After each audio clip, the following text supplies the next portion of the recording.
Ada Mas Agus. Mas Agus, orang sudah mulai gaduh padahal sebenarnya ini ketentuannya sudah sejak lama. Iya, orang gaduhnya karena kan menganggap Inpres 1 2022 itu adalah peraturan. Eee, Itu ada instruksi presiden yang ditujukan kepada anak buahnya, baik KL maupun daerah. Jadi nggak ada pengaruhnya buat publik. oh, Nah, kalau masalah tadi semua dimasukkan ke NIK, itu sudah bukan NIK yang wajib itu kan pasal 4G Undang-Undang 40 mmm, 2004 SJSN itu wajib. Kemudian di Undang-Undang 23 2013 kalau saya nggak salah, pasal 64 atau Undang-Undang 24 ya, itu di situ memasukkan seluruh data-data pribadi kita di NIK. Jadi di NIK itu kalau kita buka nantinya ada rekening koran kita, rekening tabungan, ada SIM, ada macam-macam termasuk BPJS. Karena itu adalah single identity number dari kita masing-masing.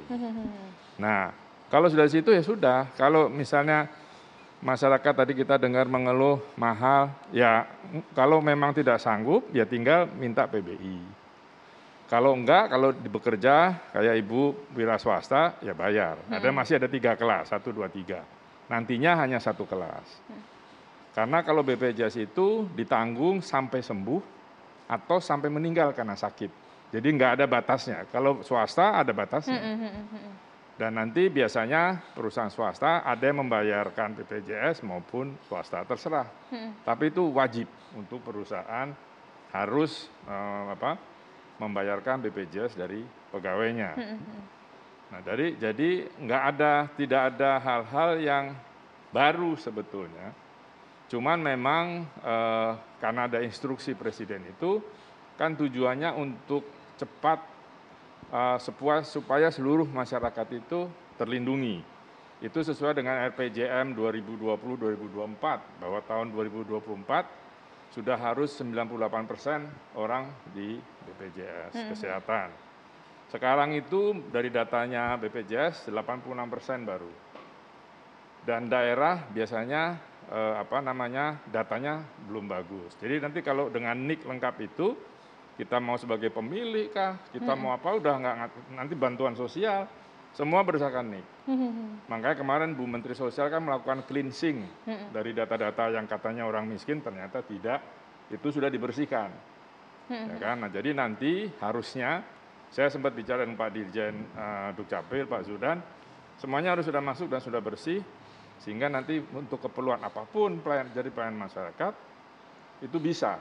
Makanya kalau kita mau mendapatkan pelayanan dari pemerintah, apakah itu bansos, macam-macam, ya kita harus tadi mengikuti peraturan perundang-undangan. cuman Mas Agus ini yang banyak orang juga tanya, ini pengamatan Mas Agus ya, dari sekian banyak Inpres yang kemudian tadi nantinya harus pakai BPJS, kok yang jual beli dulu ya?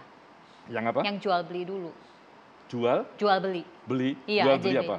Ini untuk properti harus. Oh iya, karena kan gini, karena semua pelayanan publik harus masuk di NIK. Oke. Sekarang kan ada 30 instansi yang dimasukkan di Inpres itu.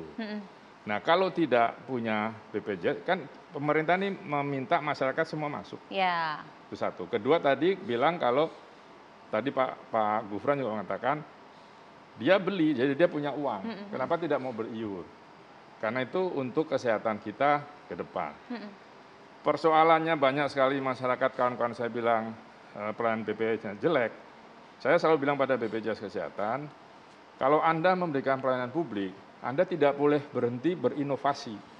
Karena tuntutan masyarakat akan terus berkembang. Nah, ketika dulu lama harus datang, itu Ya. BPJS masih punya piutang triliunan. Oh, oke. Sejak 2019 ya, kalau saat ini Pak Gufron bisa membetulkan, itu sudah bersih. Dan sekarang sudah surplus. Makanya di tulisan saya hari ini, saya minta peningkatan pelayanan di BPJS itu ditingkatkan terus. Sekarang kita kalau daftar, ya tinggal daftar pakai ini bisa tunggu nanti bayar. Bayarnya juga bisa pakai online kan, segala macam. Jadi memang tidak menyulitkan. Tinggal kita mau apa tidak, gitu aja. Karena itu untuk kita juga. Saya ngomong gini terus dari media udah seminggu ini rasanya seperti saya juru bicara. Padahal saya cuma menjelaskan makna Supaya dari tidak ada dusta sebenarnya. peraturan perundang-undangan itu.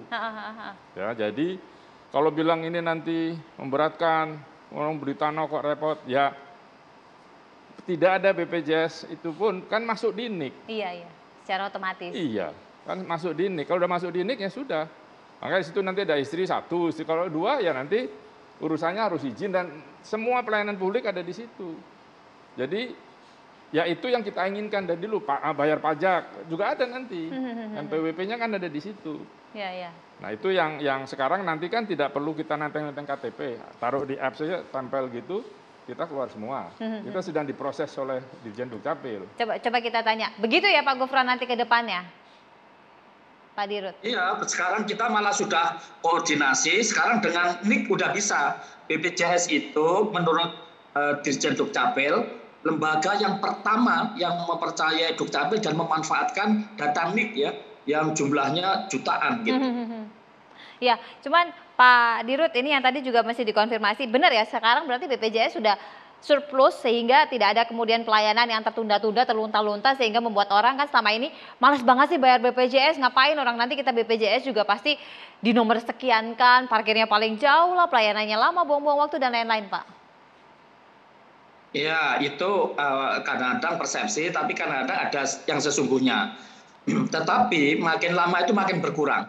Jadi sebagai contoh, ini pertama kali dalam sejarah ya, kami ingin meningkatkan mutu sebagaimana harapan dari Pak Agus tadi, bahwa mutunya meningkat.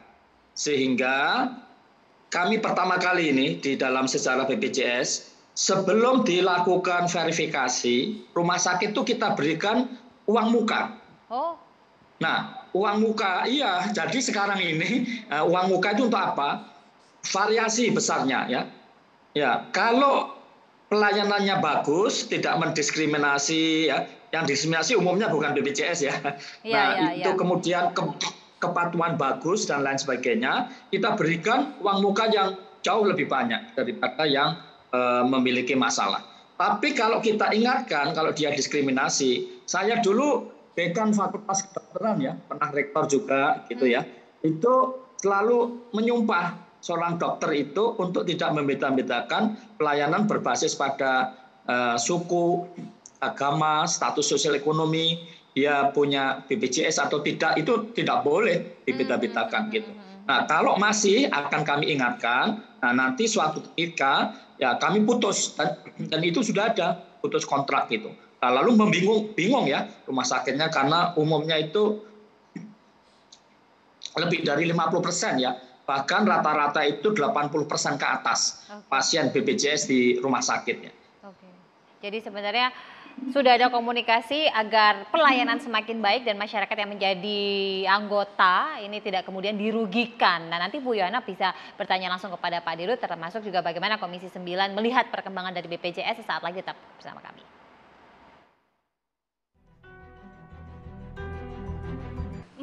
Kurang setuju ya, soalnya kayak nggak relevan aja kan.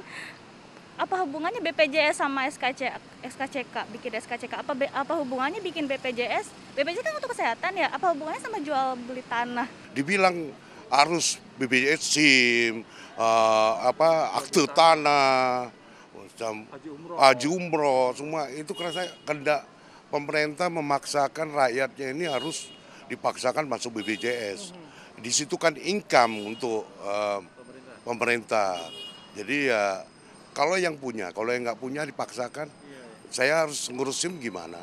Kebijakan ini pastinya memaksa masyarakat yang sebelumnya tidak memiliki BPJS harus mendaftarkan BPJS. Sedangkan untuk kita memiliki BPJS sendiri kan ada biaya iurannya setiap bulan. Untuk yang karyawan atau yang pegawai tetap mungkin bisa, tapi perlu ada mekanisme lain untuk yang mungkin pekerja sendiri, wira swasta, karena kan omset naik turun gitu kan.